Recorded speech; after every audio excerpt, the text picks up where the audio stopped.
But before we get to that, I wanted to ask you guys, or just give you guys some really important, fascinating, like I don't know that we could survive without knowing this. Okay. It's our news attack, and I am being sarcastic, by the way. um, Alexa developers app. They have a developed app to translate the cat's meow.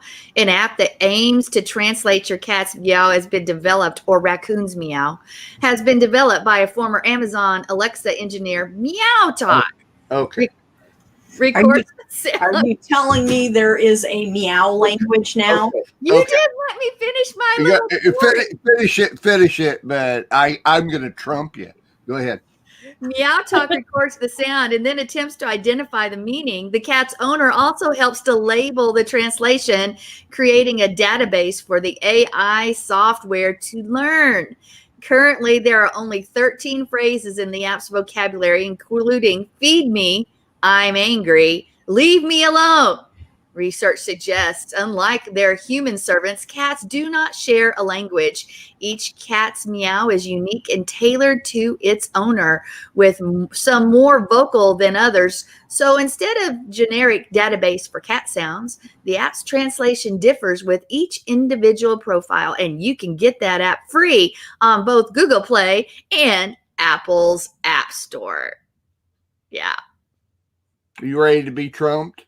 Trump me. Okay. When Adina and I eat lunch every day together, we always find documentaries on either Hulu or Netflix. Netflix has the best documentaries, by the way. It's all there is to it. And we found a brand new one yesterday we thought we'd try out. And this is Netflix. I highly recommend this. This is put this on the top of your search list of things to go search out and watch as soon as possible. It's called Connected. It is a documentary on Netflix. It's a Netflix documentary, however you want to put it. And it's connected, and it is how we're all connected. Okay. Now, let me, and I'm going to try to make this as brief as possible, but this is just going to freak you out. But first of all, the first little segment they did in the show is they found this guy that goes into the forest up in the Northeast, and he has these birds that he knows for a fact are not just United States birds, and they put this little electronic backpack on these birds, and they strap them on, and they're GPS, so they can follow these birds and see what they do during different seasons. And the birds go all the way from like Delaware to South America every year and back again. And they have, over the past 20 years they've been doing this, have determined that they can figure out when hurricanes are going to be here, because the birds only go at a specific time so that when they go down there, they don't get caught up in the hurricanes. Okay, that's pretty cool. But the next segment of this is AI facial recognition and the way that they develop it. And it's a developing process, by the way, is on pigs. Because pigs have a very similar facial and eye representations as humans do. And you watch this, it's going to freak you out, but they literally can tell the expression. You were talking about expressions of cats. Forget all that stuff. Cats, we don't care about cats. But pigs... But I had to throw that in there. You know I don't believe that. But pigs, they literally can tell what mood they're in and all this kind of stuff. But that only leads into the next segment of the show, where they literally are doing all of this AI facial recognition research, and it is an advancing process that they're using in practically every industry on this planet. Mm-hmm. And it will show you what they're doing, how they're doing it. And I'm sitting there going, well, so show us how they're doing it with people wearing masks. That's the updated thing, but that apparently this was all done before COVID. But anyway, I highly suggest this. That's the overall view of this. It is worth watching this, at least the first show. Well, that's the only one we've seen. So go ahead, Sam. I was going to say with the masks, John said at the beginning they were training their AI to recognize your gait, and everything else with a mask on, so that they could still identify you. That's called the deep fake. You remember those videos where you can, I can't remember what they're called. They have them like during Christmas and Valentine's and everything, where they're dancing elves and you can put your head in there and you see the. Oh yeah. Okay, they now have it to where they know the movement, like you're talking about the pigs. They started with the pigs to learn the movement of your faces. They've done facial recognition on us for many moons. Oh yeah. And just Google up deep fake. Yeah. And you'll see all this information. They've been doing this since the 1990s. In fact, even before then. But it came out during that time on the computers. Well, Connected is the Netflix thing, and thank you. So I mean, what's the possibilities of you mentioning this about cats? And we just watched this yesterday. I thought while I was watching, man, I got to bring this up on next chapter, and I totally forgot until you said that. So thank you for reminding me. Well, I have no problem at all with my cats talking to me. I mean, you look at them and their ears are back. I call them their bat ears. That means leave me alone.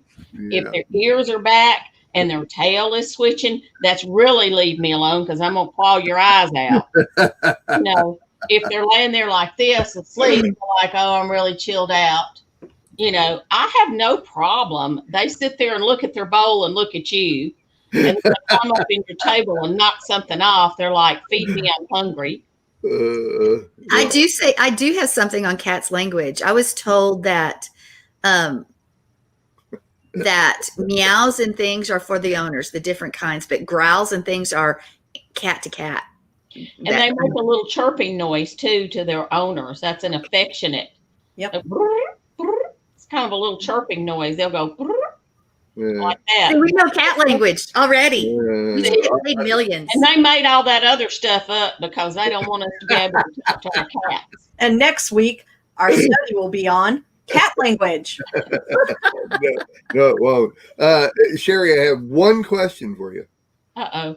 Can you read Bob as well as you read your cats? Yeah, actually, I can.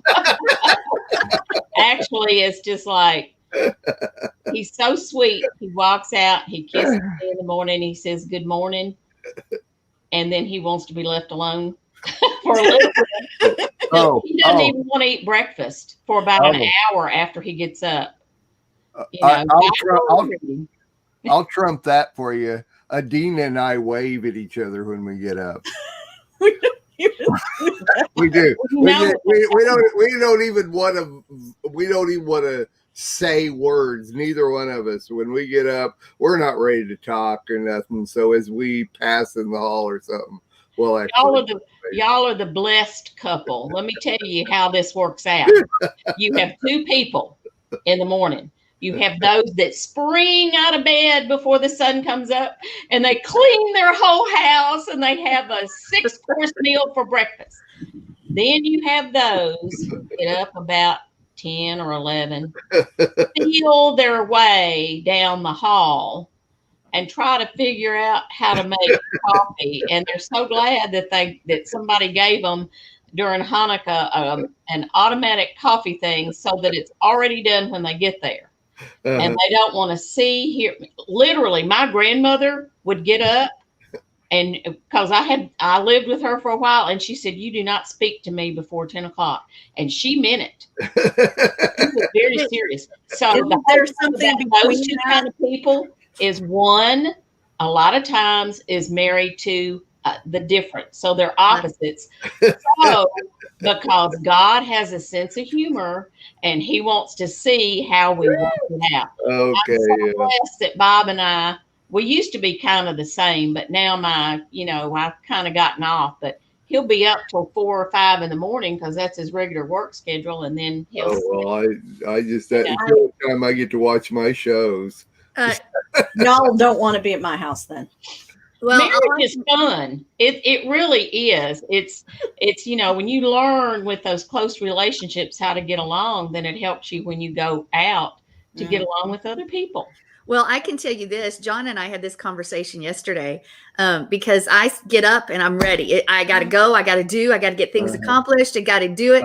John's like, don't look. John doesn't even look at me. He walks like this with his head to the ground and walks straight. That's the thing.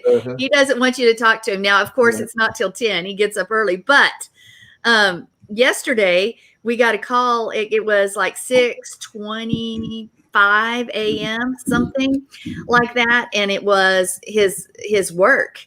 And they said, we need you to, it was snowing and sleeting. They said, we need you to drive an hour away. There's a major crash. We need you to go do a scene investigation. And he was so sweet and so nice and all that. I said, this is what I said as he was walking. I said, if you could do it for him, you can do it for me. and Sherry, we're safe. They can, because they know we'll love them warts and all. We just love each other. Love each other. Some of us don't do 6-course meals. Okay, some of us do a nice meal. I make a Spanish Espanol tortilla española. It's like an omelet. I make the turkey bacon on the side and the toast and the coffee. Well, we have a dandy blend instead of coffee. And then I go in the bedroom to wake him up, and he's like, "Arr." I said, oh, the bear is grumbling. I'm going to go eat. It's nice and warm. Bye. I go eat. Sometimes I have to, Bob says, quit growling like a bar. Quit it. Stop being a bar. So he looks at me, he rolls those eyes. It's so funny. Now that everybody's got to know our way habits. All right. We are richly blessed to bring you what we believe is the fullest, most diverse, yet up-to-date progressive teachings, discussion, and prayer programming you can find anywhere on this planet. Be sure to take the tour of the MessianicLambRadio.com website. I'm Susan Hoogie, thanking you for joining us on the Messianic Lamb Video Network. We'll be dancing in the street.